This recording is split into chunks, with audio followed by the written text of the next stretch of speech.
And with all of that said, I'm happy to introduce our next guest, Benny. Welcome, Benny. Thank you. Would you mind sharing your story with us? Of course. So I actually came last year and shared my story, and that almost changed my entire perspective. It was the first time I actually decided to share the context of my story with anyone. So back when I was about 20 years old, I found out I was pregnant. And at that time, I was also navigating being in an abusive relationship with my partner for about 5 years. So once I found out, I told him. And then I also had to navigate being on his good graces so he could give me a ride and he could help me with the money. And I was, privileged enough to safely be able to do that. And then I remember, ironically, about 2 days after, I had to go to one of my nephew's birthday parties full of children. And I also had to figure out how to navigate that and my own emotions surrounding that. And then I was finally alone with my sister, and I said, I want to tell you something. And I just kind of spit it out. I said, I actually had an abortion like 2 days ago. And I remember her just looking back at me and just saying, I never thought you'd be one of those women. And I think I can really, pinpoint as that day just shutting down. That was the day that I was silenced in a way. And after that, I didn't tell anyone, because she also added, I can't believe you would let him do that to you, meaning the violence he had committed against me. So I chose not to tell anyone after that. And then we fast forward to last year, where I literally told strangers, told anyone who would listen, and even told them the story behind the abuse, behind my family. And yet to this day, I have not told any other member of my family. And that's, a choice that I am consciously making. And, when thinking about Jane, one that I'm privileged enough to make.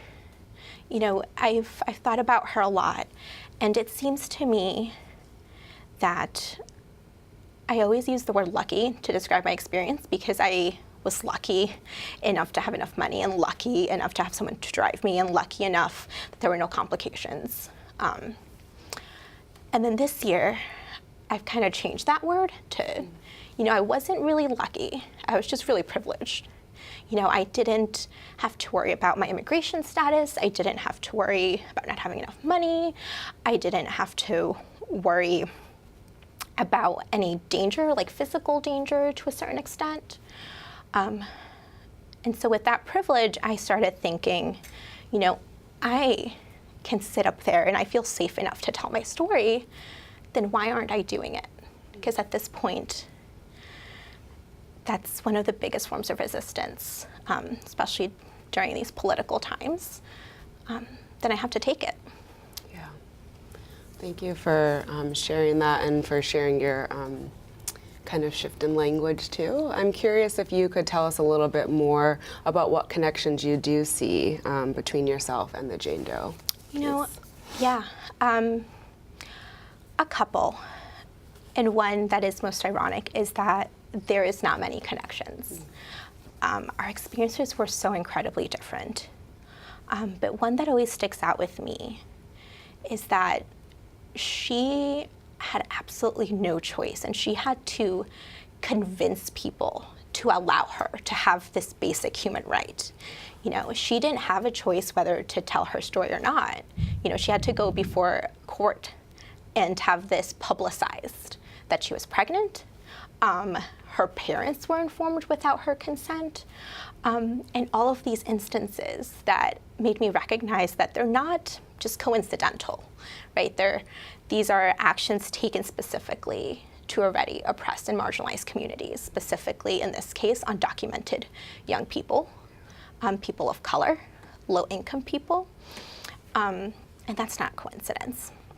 And while I share some identity with her as I am a Latina, there's major differences in privilege and my own access. Because in Jane's situation, I do not consider that true access. I agree with you completely. And so why today? Why are you sharing your story today?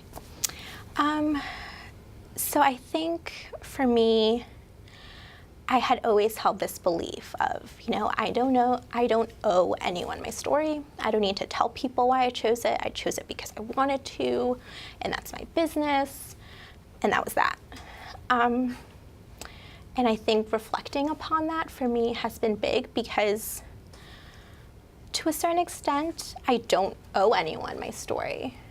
But if I can use that, and I'm in a position where it's safe for me to use that, then I have to.